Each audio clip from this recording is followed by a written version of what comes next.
Well, it's interesting you brought up the thing about people in rock music because I remember coming across musicians or even songwriters like I guess the I guess who's somebody that actually that guy Max Martin, who's written for like Oh, Britney and Max.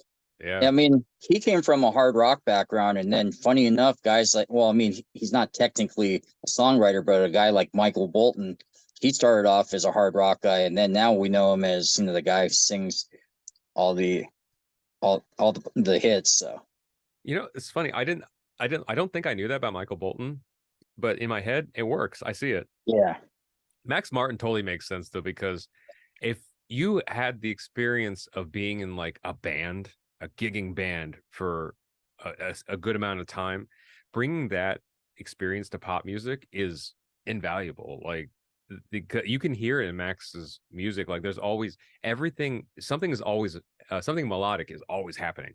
yeah. And he's able to like weave it together. And he's not secret about it. People just don't want to believe it's that simple. Well, Max Martin is a guy that people know him as the guy who wrote for the Backstreet Boys, or he wrote, or he more or less co-wrote, like say, like some of Taylor Swift's song. But you don't picture him as like the guy headbanging in front of a band. It's like Right. maybe if you're around in the '80s or something when he was actually doing that, then you would know it. But he hasn't done it in so long, so it's kind of hard to picture. I mean, even like what's his name? That guy Mutt Lang, who wrote all the Def Yeah. Leppard hits. Then he wrote with Shania Twain.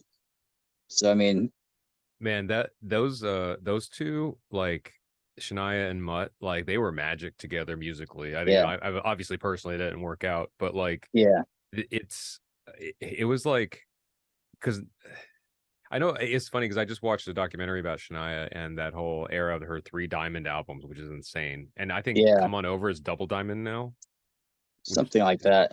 crazy. For the longest time, there's this narrative that like Mutt Lang was like the puppet master behind all Shania's hits and stuff, but it really came to light, in the last like decade or so, that it was the teamwork of them. Like he brought Yeah. what he brought, and she brought what she brought, and they made magic together.